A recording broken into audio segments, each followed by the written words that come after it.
All right, so let's talk about Joe Biden. Let's talk about Gaza. Let's talk about a crisis that's taking place here.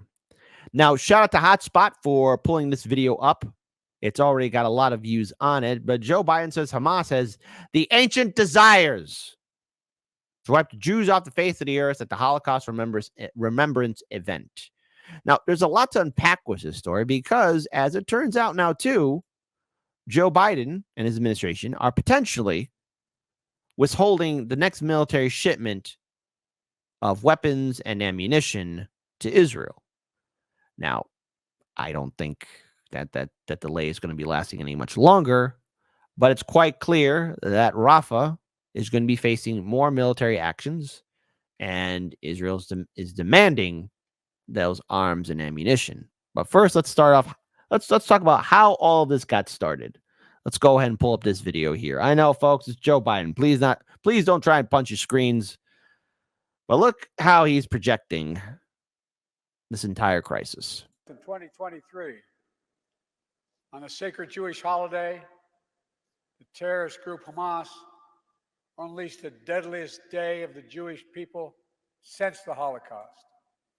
Driven by ancient desire to wipe out the Jewish people off the face of the earth, over 1,200 innocent people. Now, no one tell Biden, because he'll probably forget that, as I played on yesterday's show, Netanyahu, wanted money to go directly to Hamas in 2018. Shout out again to Nico House and Hotspot for pulling up that video. Also, no one look into the fact that, yes, Hamas has kind of been pushed up by the Israeli government here and there. No one look into that. People, babies, parents, grandparents, slaughtered in their kibbutz, massacred at a music festival, brutally raped, mutilated, and sexually assaulted.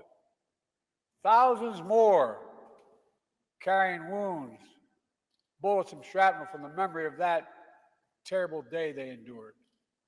Hundreds taken hostage, including survivors of the Shoah. Now, here we are, not 75 years later, but just 7.5 months later. And people are already forgetting. They're already forgetting. Yeah, you're already forgetting. You're forgetting that right now, the world's most one-sided suicide's happening in Gaza. Now, you got a lot of Palestinian men, women, and children dying of starvation, getting shot at. I mean, I remember how you were giving these strong worded statements of don't go into Rafah, don't. But it's happening. It's happening. The Palestinian people are facing displacement, war crimes, assault, and many other horrific things. That Hamas unleashed this terror. It was Hamas that brutalized Israelis. It was Hamas who took and continues to hold hostages. I have not forgotten, nor have you, and we will not forget.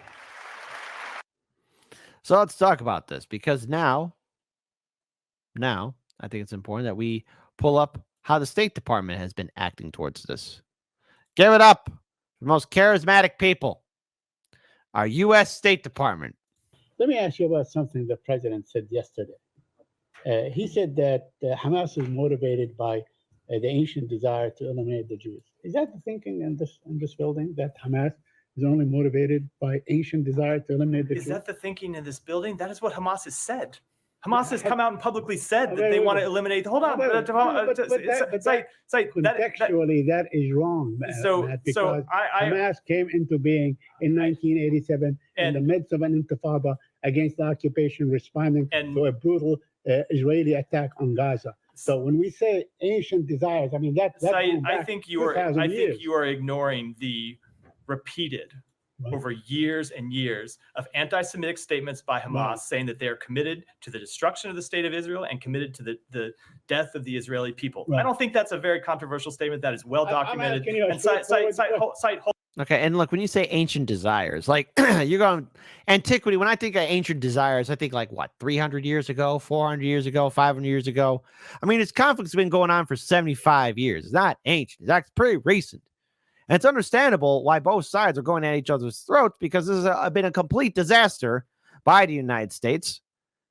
And now, of course, with this madness that's happening in Gaza, I mean, we are seeing people get exterminated and being destroyed and exploited and displaced. The IDF is doing it. Hold on. Let me finish. Hamas has been quite clear what their goals are when it comes to the Israeli people, and that is the total elimination of the Israeli people. We have seen them say they wanted to repeat the attacks of October 7th again and again and again. Right. So yes, the president was absolutely right in his He was comments. absolutely right that they are motivated by Asian desires. That is what they have made that clear a number of times. Thank you, Matt. There is reports that Israel.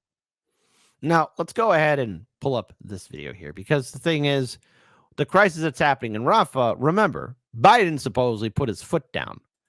And now we're seeing weapons shipments potentially being delayed, not being sent. However, when it comes down to these smart missiles, let's go ahead and again, these are in subtitles. The U.S. is threatening not to give us precise missiles. So what's the IDF going to do? Well, then we'll use the unprecise missiles. Cause more war crimes. Say it with me, folks. What could possibly go wrong?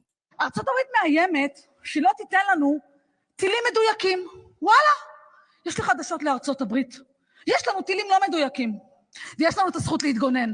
אז אולי במקום להשתמש בטיל מדויק ולהוריד חדר ספציפי, או בניין ספציפי, אני אשתמש בטילים הלא מדויקים שלי, ואני פשוט אמוטט 10 בניינים. 10 בניינים, זה מה שאני אעשה. ארצות הברית מאיימת. Hey, more targets dying, more people dying. And what, you don't think that's not going to be shared on social media? Why do you think there's such a super fast rush to get rid of TikTok? Why do you think there's such a super fast rush to censor Twitter? Why do you think there's a super fast rush to silence people on YouTube? Why do you think there's such a super... Because the PR image has been ruined, baby. But give it up for... Hey, Miller time. Give us your thoughts, man. Likud official, member of the Knesset, she said the U.S. is threatening not to give us precise missiles. Oh yeah, well, I've got news for the U.S. We have imprecise missiles. We'll use it. We'll just collapse 10 buildings. That's what we'll do. So she's threatening that if Israel is held accountable for war crimes, they will respond by committing greater war crimes. What kind of effect does that have on U.S. decision making? Those comments are absolutely deplorable. Hey, you better be careful there, buddy, Mr. Count Dracula. Nah, Count Chocula. There you go. Hey, Count Chocula, listen, man, you got to be careful. You say that, then boy, oh boy, man, you're going to be put on that chopping block. You might have to look for a new job. And senior members of the Israeli government should refrain from making them. We will continue to make our policy assessments based on what's in the best interests of the American people, what is in the best interest of the region.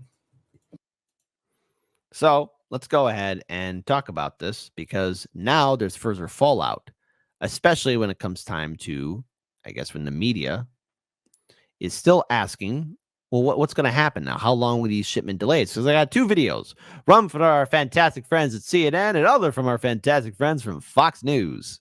I want to ask you about something happening as we sit here and speak, and that, of course, is Israel is striking Rafah. I know that you have paused, Mr. President, shipments of 2,000-pound U.S. bombs to Israel due to concern that they could be used in any offensive on Rafah. Have those bombs, those powerful 2,000-pound bombs, been used to kill civilians in Gaza? Civilians have been killed in Gaza as a consequence of those bombs and other ways in which they go after population centers. Wow. Okay. Population centers and everything else. But Biden, they threatened to use unprecise missiles. Tell us, old man, how in God's name are we going to stop this? I made it clear that if they go into Rafah, they haven't gone into Rafah yet. If they go into Rafah, they are old. Never mind. I'm not supplying the weapons that have been used historically to deal with Rafah, to deal with the cities, to deal with that problem. We're going to continue to make sure Israel is secure in terms of Iron Dome and their ability to respond to attacks like came out of the Middle East recently. But it's just wrong. We're not going to supply the weapons and the artillery shells used that have been used. Artillery shells as well. Yeah, artillery shells. So just to understand what they're doing right now in Rafah, is that not going into Rafah as you define it? So what they're doing right now isn't going into Rafah, even though we've seen the tanks and the foot soldiers and the light armored vehicles go around and inside the outskirts and surround the city, getting ready to lay force a siege, firing into it indiscriminately. That's not going into Rafah just yet. It's just poking. They haven't gone into the population centers. What they did is right on the border, and it's causing problems with right now in terms of with Egypt, which I've worked very hard to make sure we have a relationship and help. But I've made it clear to Bibi and the War Cabinet, they're not going to get our support if, in fact, they go in these population centers. So let's go ahead and hear from Fox News. Go ahead and play this. Fox News alert. Joe Biden's currently withholding military aid to our ally Israel in the middle of a war against Hamas. All right. Get ready. It's important to see all perspectives. Here's the Fox News perspective. Even though ignoring the fact that men, women, children are dying in Gaza. But okay, here we go. Because of political pressure from radical students. Right now, Israel's on the cusp of going into Rafah in southern Gaza, the final battle of the war. Hamas is entrenched among the Palestinian civilian population, has nowhere else to go, and still refuses to return hostages or agree to a ceasefire. And just moments ago on CNN, just so y'all know, Hamas did agree to a ceasefire. However, the IDF said no. And when it's rough anyways. Listen. Most of Gaza is going to be occupied by Israel. They're not going to give up a single inch. Plus, with all that natural gas and oil found off the shore, oh no, they ain't letting that go. They ain't letting that go at that period. Joe Biden threw the protesters a bone, declaring that Israel would never receive these American weapons if aid went into Rafah. Watch. I made it clear that if they go into Rafah, they haven't gone into Rafah yet. If they go into Rafah, I'm not supplying the weapons that have been used historically to deal with Rafah, to deal with the cities, to deal with that problem. It's just wrong. We're not going to supply the weapons and the artillery shells used that have been used. Artillery shells as well. Yeah, artillery shells. The weapons Biden's withholding have already been approved by Congress and are precision munitions, exactly what Israel needs to launch smart strikes against. Smart strikes against what? Kids? Feeble old people? Starving people? Yeah, a precise strike. It's the world's most one-sided fist fight caught on film. Again, just throwing it out there, but I just find it interesting how the most heavily fortified area, open-air prison, watchtowers, concrete walls, barbed wire fences, security cameras, secret intelligence service agents, drones, and all that other stuff. How you didn't see this happening, but hey, never forget that the New York Times did warn IDF officials that, hey, there's something happening. Something's going to happen. And they sat on their hands and ignored it. It's not like Netanyahu want to do a wag the dog moment. Hamas targets with as little collateral damage as possible. This is exactly the opposite of what Biden declared Israel's mission should be. Remember? Do you believe that Hamas must be eliminated entirely? Yes, I do.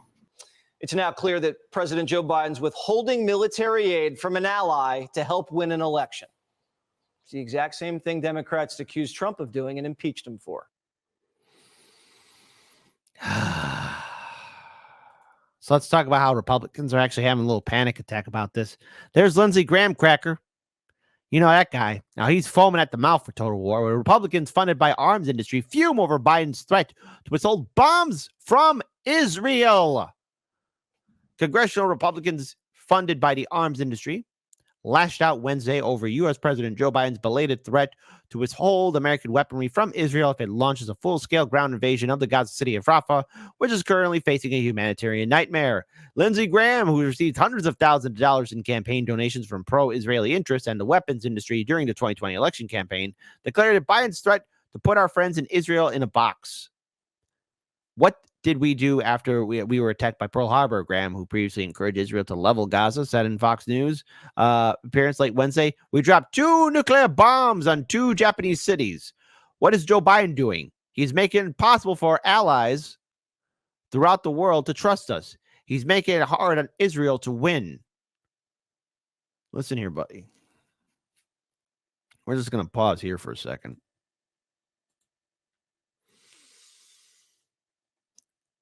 When you see the museums in Hiroshima and Nagasaki, because I've only been to the one in Hiroshima, it will change you.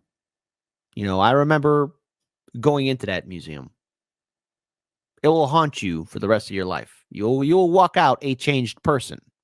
You know, I still have a book here with for that I bought that at the museum store about Hiroshima, and the imagery still stays.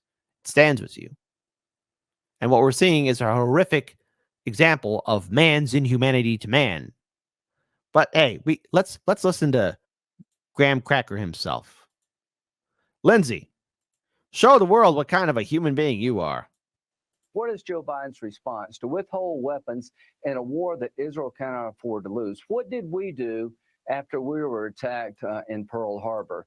What did we do to end the war against the Japanese? We dropped 2 nuclear weapons on 2 Japanese cities to make sure our soldiers didn't have to invade Japan, where you could have 1 million lives lost. What is Joe Biden doing? He's making it impossible for allies throughout the world to trust us. He's making it hard on Israel to win. We're ruled over by sociopaths, folks. We're ruled over by people who are absolutely insane.